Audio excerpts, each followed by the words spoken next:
A palavra se inicia em Atos 17:11. Ora, estes de Bereia eram mais nobres que os de Tessalônica, pois receberam a palavra com toda a avidez, examinando as escrituras todos os dias para ver se as coisas eram de fato assim.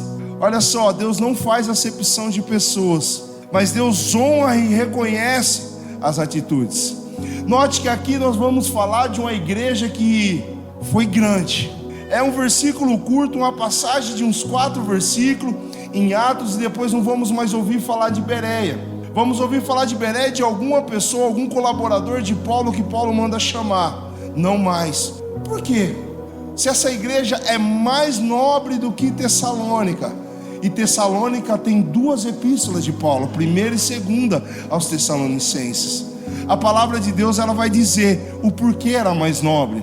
Pois receberam a palavra com toda avidez, realmente com fome, realmente sedento, ávidos, desejosos. A palavra avidez, se a gente for buscar no dicionário, vai falar até mesmo cobiçoso. É um adjetivo que se assemelha à cobiça, e a cobiça é um desejo incessante daquilo que até mesmo não é nosso. Então a igreja de Bereia sabia que não tinha a sabedoria que Paulo e Silas foi pregar, mas ela estava ávidos por essa sabedoria. Por isso não deixava e não permitia com que uma vírgula, um tio, um momento sequer da palavra passasse, a qual não prestasse atenção e não meditasse. E depois de tudo isso, ia conferir nas escrituras para ver se Paulo e Silas, eles não mentiram, ou se não omitiram alguma vírgula. Glórias a Deus. A palavra de Deus diz que eles eram mais nobres nessa atitude. E é assim que devemos ser, igreja, como igreja. Paulo, ele não escreveu nenhuma epístola a Bereia. João, Pedro, Tiago não escreveu nenhuma epístola a Bereia em particular por causa dessa atitude. Ali tinha igreja que quando alguém se apresentava para pregar, era examinado segundo as escrituras. Vãs filosofias, ensinamentos de homens, isso não se criava. Esses ramos de espinho não se criavam em Bereia. Toda falsa doutrina que não era sã doutrina de Deus era jogada por terra pela igreja de Bereia. E assim devemos ser, igreja. Devemos examinar tudo e reter o que é bom. Foi o que Paulo escreveu a Tessalônica, mas ele não precisou escrever a Bereia. Ele saiu de Tessalônica e foi para Bereia. E para Tessalônica ele disse: examinai tudo e retenha o bem. Mas para Bereia não precisou, porque ela já praticava esse ensinamento do Espírito Santo de Deus. E quando eu olho para a vida da igreja de Bereia, o testemunho da igreja de Bereia, o que me vem à mente é a parábola de Jesus Cristo sobre a casa, sobre a areia e sobre a rocha. Vamos lá, igreja. Eu sei que a igreja conhece. Todo aquele, pois, que escuta estas minhas palavras e as pratica, assemelhá-lo-ei ao homem prudente que edificou a sua casa sobre a rocha, e desceu a chuva, e subiu os rios, e assopraram os ventos, e combateram aquela casa, e não caiu, porque estava edificada sobre a rocha.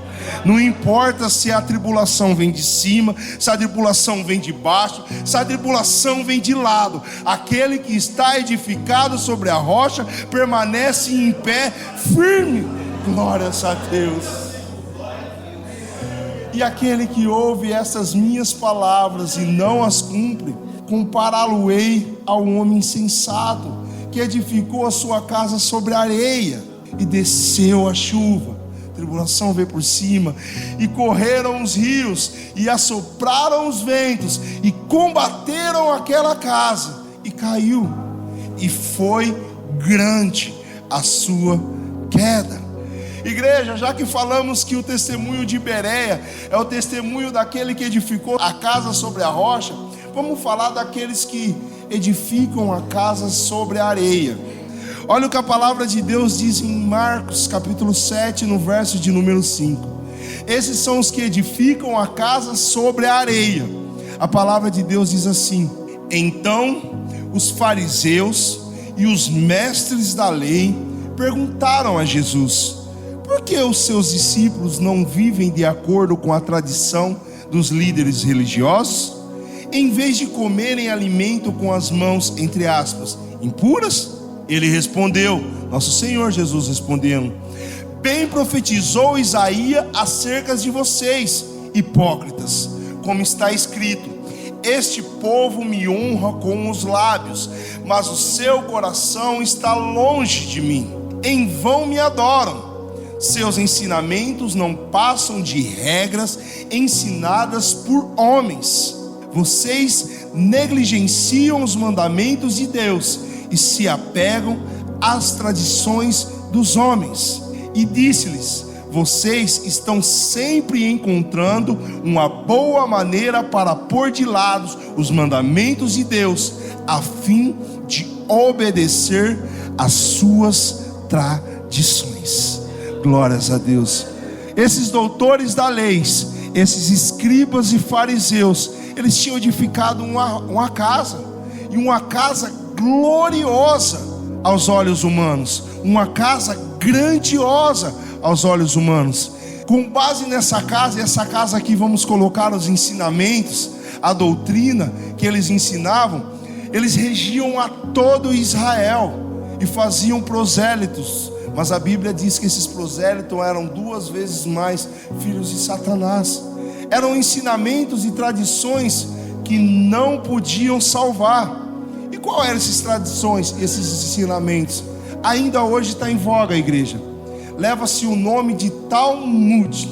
São aqueles que alguns doutores da lei, escribas, eles leram da lei, interpretaram e deixaram como tradição para os demais.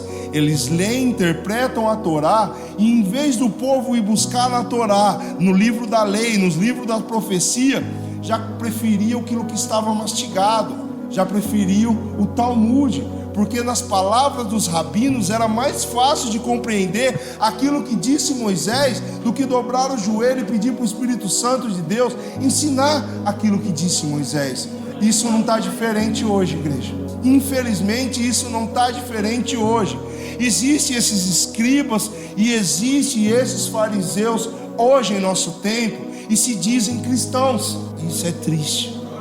Triste porque muitos são os que seguem. A palavra de Deus está lá clara, dizendo, é assim, o profeta de Deus vem, abre as escrituras, e muitos, eles não ouvem com avidez, não prestam atenção em tudo que é dito, e depois vai examinar na escritura, para ver se é assim de fato, e isso é muito triste. Por quê? Porque quando o rio subir, quando a chuva descer, quando o vento bater, vai ser grande a queda. Aqueles que não estão com seus ensinamentos, com a sua convicção realmente firme e forte, é levado para todo lado. E hoje é assim. O que aconteceu? Por que a doutrina tem que ser aquela segundo o que outra pessoa estudou, pensou e pregou, e não segundo aquilo que diz a Escritura? E quantos estão nesse debate que não produz edificação nenhuma? Quantos, igreja? Temos que tomar cuidado com esses tipos de pessoa que querem nos dizer como devemos adorar a Deus, e esse ditado não está de acordo com a palavra de Deus. Temos que tomar cuidado com essas pregações para não ser levado por toda a roda de doutrina. Temos que meditar na palavra e em todo o tempo ser como a igreja de Bereia. Igreja, aqui nós nos colocamos à disposição da igreja. Se alguma coisa, alguma palavra for apregoada aqui e os irmãos verem que não é bem assim nas escrituras, nos procuram, e nós vamos debater as escrituras com o intuito de buscar a verdade. A verdade. Mas se o que é pregado aqui está embasado nas escrituras e não há um versículo, uma passagem, não há um ensinamento contrário nas escrituras, por favor, para nosso bem, edifique a casa sobre a rocha e pratique aquilo que é apregoado, como se a sua vida, como se a nossa vida e a nossa alma dependesse disso, porque de fato depende. Glórias a Deus. E eu vou dar um testemunho de como que essas sutilezas assim pode acontecer, pode ocorrer e nós nem percebemos. Eu lembro que um certo pastor, ele começou a falar acerca de como deveria ser o culto e como deveríamos nos apresentar. E ele começou bem, ele até usou o exemplo de Jezabel e falou que quando nós estamos nos arrumando e nos preparando para vir para a igreja, devemos nos colocar diante do espelho e ver se a maneira como estamos vestidos glorifica a Deus ou valoriza o homem. Se estamos buscando exaltar algum contorno do nosso corpo para que os outros possam ver e contemplar a nossa beleza, ou se queremos espalhar para todo mundo para impressionar os olhos dos outros. E nisso o pastor, ele estava pregando lá atrás, mas aí ele começa com ensinamentos e a gente tem que tomar cuidado. Ele falou que ele não permitia que subisse em cima do altar vestido de calça jeans, e só poderia realizar a obra de terno, de paletó, de roupa social. Somente nesses moldes poderíamos adorar a Deus. A mulher só poderia se vestir de uma saia, só poderia estar daquele jeito que, segundo o homem quer. Mas espera, onde na Bíblia diz isso? Eu concordo que nós não podemos expor o nosso corpo à sensualidade. Se estamos levantando para pregoar a palavra de Deus, não podemos querer com que o homem se apareça, mas o que tem que aparecer é a palavra, é a luz da glória de Cristo que tem que revelar. Mas como é que eu posso pedir para alguém que levanta, que o Espírito Santo levanta? Não, você está de calça jeans e você não pode levantar, vir aqui para pregar. E tem muitas igrejas se levantando doutrinas que são segundo os ensinamentos de homens e não segundo a palavra de Deus. Igreja, isso é poderoso, porque se a gente começa a dar ouvido a isso e a gente não começa a meditar e excluir esses ensinamentos do nosso coração, a gente começa a agir de uma maneira hipócrita. Porque aquele homem, ele falava ali que não podemos usar brinco, que não podemos usar colar, que não podemos nos enfeitar quando estamos realizando a obra de Deus. E eu concordo, mas como é que eu proíbo uma mulher de usar colar e eu estou com um colar de seda, que é a gravata? Não é a mesma coisa? Não serve para enfeitar? Qual é o propósito da gravata? Aqui eu estou falando, não que eu estou pregando contra a gravata, mas eu estou em cima do ensinamento do homem. O relógio, ele tem a finalidade para nos mostrar a hora. Então não é enfeite, é um adorno. Precisamos do relógio. A aliança testifica que estamos casados. Então não é um anel para enfeitar o dedo, é uma aliança para testificar ao mundo o nosso compromisso com Deus ou com o nosso cônjuge. O óculos nós usamos para corrigir algo na nossa visão. Então tudo isso são adornos, algo necessário para o corpo. E a gravata serve para quê? Assim como ele pregou contra a correntinha de ouro, contra o colar de ouro. Então, em cima daquilo que o pastor estava pregando ali em cima do púlpito, ele estava errado.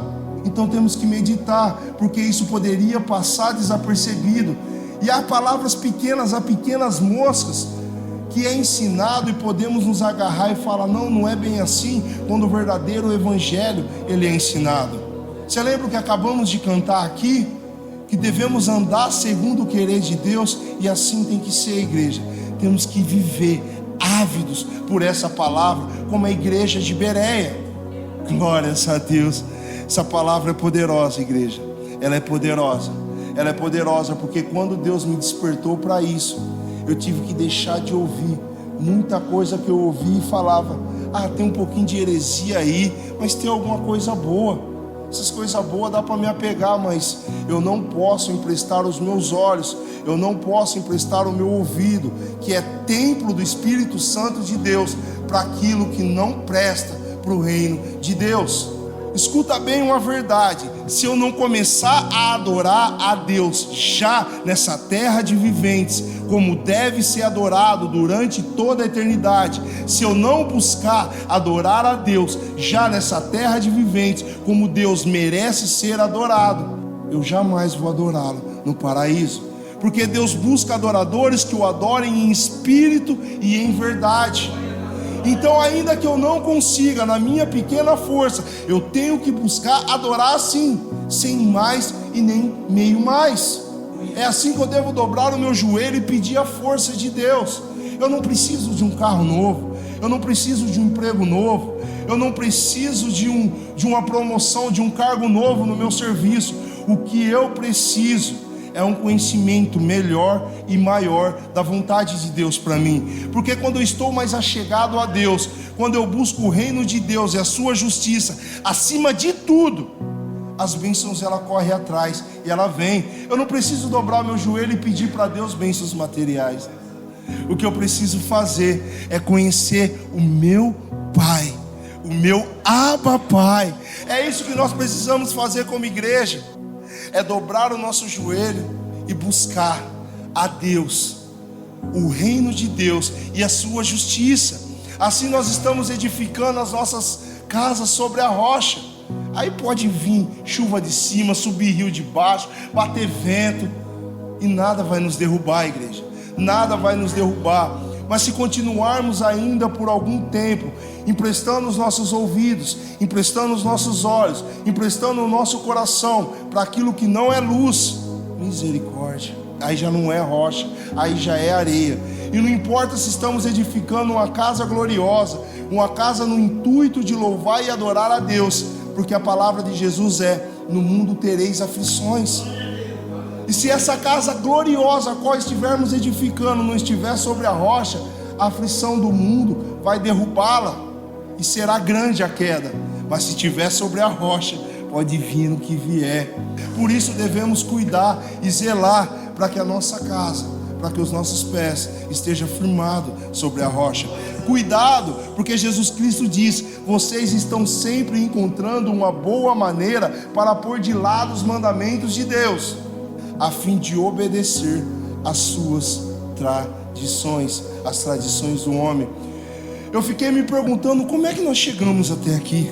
Como ainda existe cristão, mesmo estando há 2020 anos depois do nascimento de Cristo, segundo a datação dos historiadores, como que nós chegamos até aqui? Se lá atrás foi plantada uma boa semente, foi regada essa boa semente, como é que não foi sufocada essa boa semente diante de tantos espinhos? Porque quando a gente começa a examinar, até mesmo no período da reforma, os reformadores não foram homens que, ao examinar as suas condutas, foram 100% em suas condutas. Como foi que nós chegamos até aqui? Chegamos até aqui porque a palavra de Deus foi preservada. O Senhor Jesus preservou e honrou a sua palavra, igreja. E quando homens e mulheres procuram ser fiel àquilo que a palavra de Deus ensina, o Espírito Santo de Deus desce, a luz gloriosa de Cristo é brilhada e é refletida nas nossas vidas. Por isso que Jesus Cristo ele fala: examinais as Escrituras, João 5,39, porque julgais ter nelas a vida eterna, e são elas mesmas que testificam de mim. Glórias a Deus. Quando nós examinamos as Escrituras porque cuidamos ou julgamos ter nelas a vida eterna, é ela que testifica de Cristo. Mas olha o que Jesus Cristo fala, e isso é muito triste: contudo, não quereis vir a mim para terdes vida. Quando a gente passa um dia sem ler a Bíblia, é um dia que não alimentamos a nossa alma e o nosso espírito.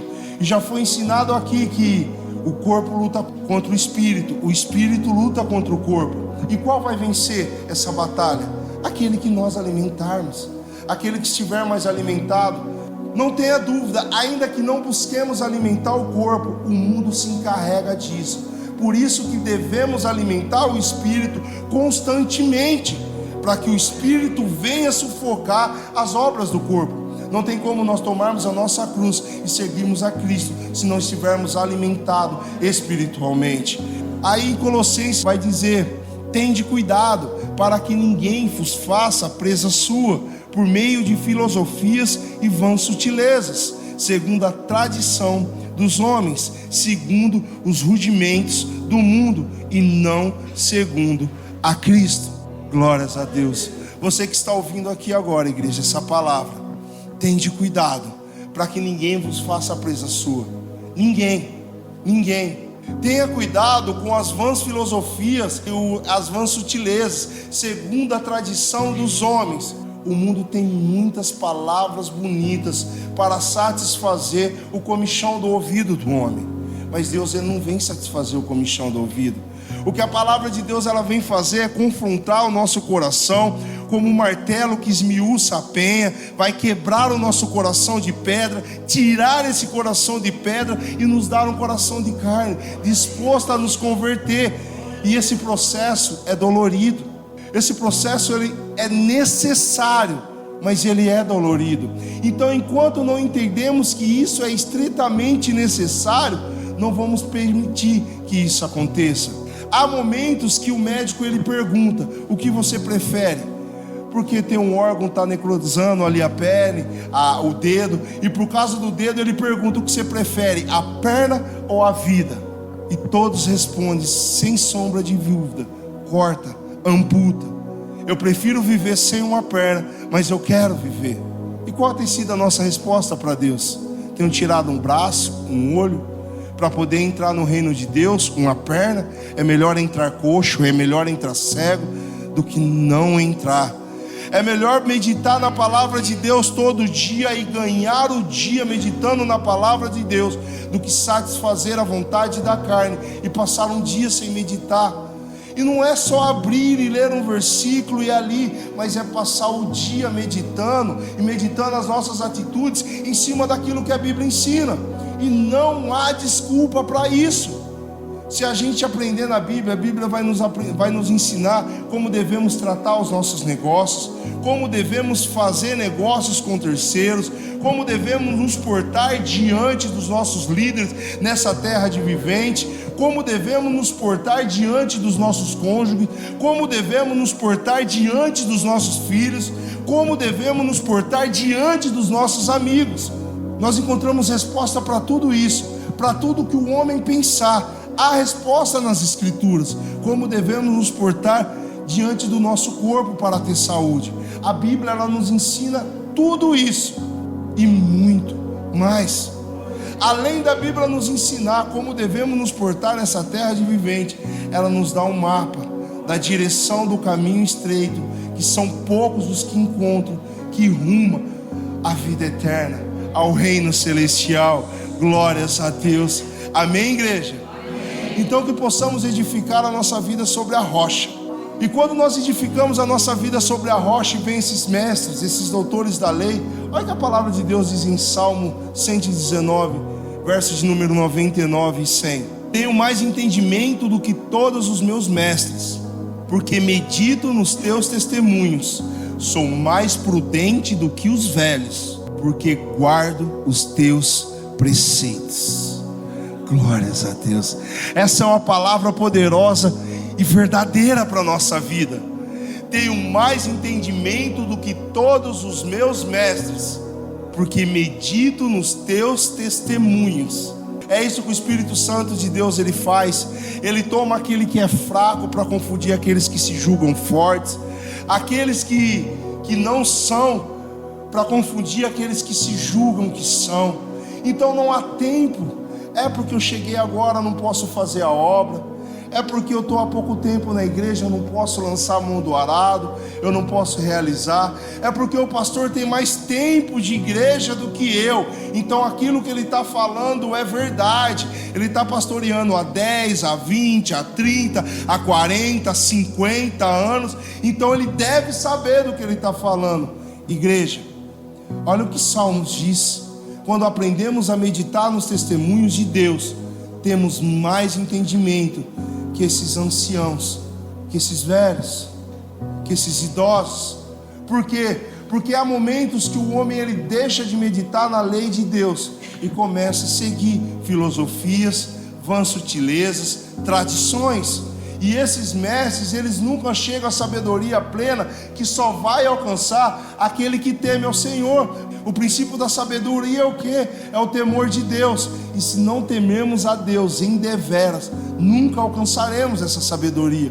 Então não é o tempo de igreja que determina se a pessoa é sábia ou se não é sábia. Tem pessoas, eu lembro que quando eu me converti, a gente estava na igreja, eu com 6, 7 meses, é que eu não estou falando para o homem se engrandecer, mas é um testemunho daquilo que eu vi e eu vivi. A gente abria as escrituras e tinha pessoas que falavam daquilo que não estava nas escrituras, e a gente tinha que corrigir, e eram pessoas que tinham nascido dentro da igreja e já estavam com 30 anos, passou 30 anos lá dentro e nunca tinha lido as escrituras. Eram pessoas que passaram 5, 10, 15, 20 anos dentro de uma igreja e nunca parou para ler e meditar, falar: será que é verdade mesmo isso que o pastor está ensinando? Não que eu estou ensinando vocês a duvidarem do pastor, mas como que eu não sabia disso se eu estou há tanto tempo na igreja? E ir lá buscar e falar: é verdade, pastor, mas vem cá, tem essa parte também que eu não entendi, ensina aqui. Glórias a Deus. E não só trazer: pastor, eu tive um sonho ontem, revela aí para mim. A pessoa, às vezes Deus falou com a pessoa em sonhos e em visão, e a pessoa não se dignificou a dobrar o joelho no chão, pedir a resposta para Deus, abrir as escrituras e buscar o significado por ela própria e falar: pastor, até aqui eu andei, mas daqui para frente eu não consegui ir mais, me ajuda, me ajuda, me ajuda, pastor, me ajuda. E isso, igreja, é o que o Provérbios diz, Provérbios 27, 17. Olha o que a palavra diz: como o ferro afia o ferro, assim um amigo afia o outro. E isso nós tivemos um testemunho disso no último ensaio aqui na igreja. A irmã começou ela a tocar ali um teclado e cantar uma igreja, e ela parou aí, cantar um louvor, e ela parou e falou: não, peraí, acho que você tem iniquidade. E veio e passou para a gente não, mas olha aqui, não, isso sim, mas não vamos olhar para esse contexto da letra, vamos olhar espiritualmente, e começamos a meditar ali na palavra. Aí um trazia uma coisa daqui, outro trazia outra coisa da escritura dali, outro trazia de lá, e em busca não da razão humana, porque eu tenho certeza que todos que pontuaram em cima das escrituras tinham razão para defender a sua posição, tinha argumentos para defender a sua posição, mas se fosse defender essa posição, teria que deturbar aquilo que está nas escrituras. Então eu posso defender um ponto de vista em cima das escrituras, mas eu não posso tirar outra parte das escrituras. Eu não posso pregar João e esquecer de Lucas, Marcos e Mateus. Eu não posso pregar Gênesis e esquecer de Êxodo, Número, Levíticos e Deuteronômio. Então há momentos que a gente vai concordar aqui: não, ainda não tenho entendimento disso. Por isso que Paulo, se alguém podia se gloriar de alguma coisa, era Paulo. Ele fala: em parte conhecemos e em parte profetizamos, mas quando vier o que é perfeito, conhecerei como também sou conhecido. Então um ferro afia outro ferro, um amigo afia outro amigo, igreja. Nós precisamos de você, vocês precisam de nós, e um assim precisando do outro, seremos um corpo como Cristo quer que sejamos. Temos que parar, igreja, de depender de um ou de outro, e temos que lançar a nossa mão do arado e fazer a nossa parte. Temos que realmente edificar a nossa casa sobre a rocha. Temos que verdadeiramente lançar a mão do arado e aprender a comer das escrituras sagradas, a nos alimentar como a igreja de Bereia, com toda avidez, e examinar nas escrituras. Devemos deixar de ser bebês e crescemos, porque nessa mesma passagem que Paulo fala que em parte conhecia, o que Paulo fala? Quando eu era menino, andava como menino, discorria como menino, falava como menino, mas logo que vinha ser grande, deixei de lado as coisas de meninos. Se estamos como meninos, amém, tem um tempo determinado para todas as coisas, mas temos que buscar nos alimentar, para que o nosso corpo espiritual venha se desenvolver, e assim o nome de Cristo seja glorificado através das nossas vidas, amém? E para terminar, eu gostaria de deixar essa última passagem em João 14, 21, que diz assim: aquele que tem os meus mandamentos e os guarda, esse é o que me ama. Não adianta falarmos que amamos a Cristo se não tivermos dentro do nosso coração guardado esses mandamentos, se não os guardarmos de toda a nossa vida, porque isso é honrar com os lábios, mas negar com o coração, como Jesus Cristo repreendeu os escribas e fariseus. E aquele que me ama será amado de meu Pai, e eu o amarei e me manifestarei a ele. Glórias a Deus. Aí Judas ele pergunta, não Iscariotes: Senhor, de onde vem que te has de manifestar a nós e não ao mundo? Da onde o Senhor Jesus virá? Da onde ele virá? Da onde o Senhor virá? Judas pergunta. Mas olha o que estava escrito no versículo de cima. Volta no 21, fazendo um favor, irmão. Aquele que tem os meus mandamentos e o guarda, aonde? No coração. Esse é o que me ama. E aquele que me ama será amado do meu Pai. O Verbo se fez carne. Aqui não está tudo aquilo que Jesus Cristo realizou nessa terra de viventes, porque João fala que se fosse escrito tudo, o mundo inteiro não caberia. Não tem como dimensionar Deus no mundo, nesse mundo tão pequeno ao qual nós vivemos.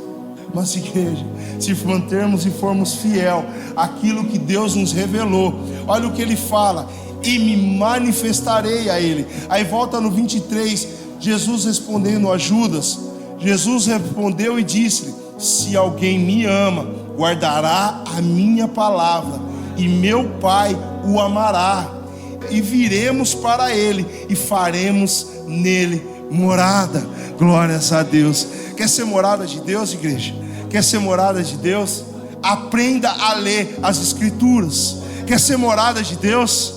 Quer ser morada de Deus? Guarde as palavras do Senhor Jesus em teu coração. Não ande segundo aquilo que o homem diz. É bem verdade sim que Deus levanta os seus profetas em seus tempos oportunos para nos revelar. Mas acima de tudo, acima daquilo que o pastor fala, acima daquilo que o ministro de louvor fala, o que devemos ouvir é aquilo que as Escrituras falam. Eu vou dar um testemunho. Já por diversas vezes eu tomei esse microfone e acabei falando aquilo que não estava nas Escrituras, e acabei tropeçando na palavra. E qual foi a nossa atitude? Pegar o microfone novamente e vir pedir desculpa, pedir perdão para a igreja e retificar aquilo que está na palavra.